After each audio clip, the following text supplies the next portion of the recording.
कश्यप ऋषि की दो पत्नियां थीं, एक का नाम था अदिति और दूसरी पत्नी का नाम था अदिति। अदिति से इंद्र आदि देवता उत्पन्न हुए, वहीं अदिति से जितने भी राक्षस और नाग आदि जीव उत्पन्न हुए। भगवान ब्रह्मा ने देवताओं को स्वर्ग लोक का भार सौंपा, वहीं पर राक्षसों को पाताल लोक का राज्य दिया गया। उनको यह बात अच्छी नहीं लगी कि उनके बड़े भाइयों को स्वर्ग लोक और हमें नरक समान पाताल में भेज दिया गया। इसी कारण दैत्यों ने बार बार स्वर्ग पर आक्रमण करना शुरू कर दिया। जितने भी बार दैत्य स्वर्ग पर आक्रमण करते तो इंद्र आदि देवता भगवान विष्णु की कृपा से उन्हें मार देते। इस प्रकार सभी दैत्यों का अंत होने लगा। अपनी सभी संतानों को मरता देकर माता अदिति को बड़ा दुख हुआ। माता अदिति ने तपस्या करना प्रारंभ कर दिया। तपस्या में वे सिर्फ अपने पति को भगवान मानकर उनके नाम का जाप कर रही थी। कुछ समय तपस्या करने के बाद जब कश्यप ऋषि ने उन्हें वरदान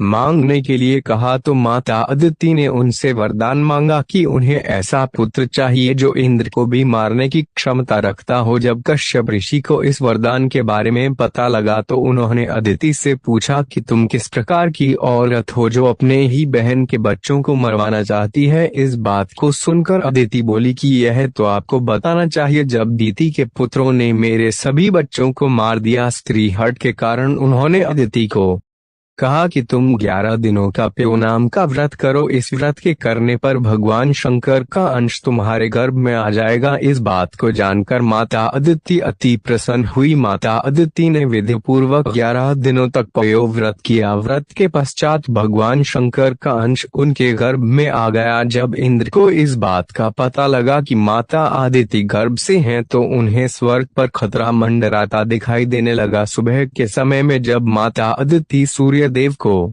ओम का उच्चारण करते हुए जल दे रही थी, तभी इंद्र सूक्ष्म रूप में उनके पेट में चले गए। अंदर जाकर इंद्र ने बीज रूपी शंकर भगवान के अंश पर वज्र से प्रहार किया। वज्र के प्रभाव से अंश के 7 टुकड़े हो गए। 7 टुकड़े होने पर भी भगवान शंकर के अंश पर कोई प्रभाव न हुआ। वे सभी 7 टुकड़े इंद्र को चारों तरफ से घेर कर बड़ी जोर जोर से हंसने लगे। उनको हंसता देखकर इंद्र घबरा गया और 7 अंशों पर फिर से वज्र से प्रहार कर दिया। फिर से प्रहार होने के कारण उन्हें 7 टुकड़ों के 49 टुकड़े हो गए। इस प्रहार के बाद भी भगवान शंकर के अंशों पर कोई प्रभाव न हुआ और वे फिर से इंद्र भगवान को घेरकर हंसने लगे। जब इंद्र ने देखा कि उनके बस से बात निकल गई है तो वे हाथ जोड़कर उनके सामने बैठ गए और क्षमा मांगने लगे। तभी वे शंकर भगवान के अंश बोले कि हे इंद्र, कि तुम हमें नहीं मार सकते, लेकिन हम तुम्हें मार सकते हैं, परंतु हम तुम्हें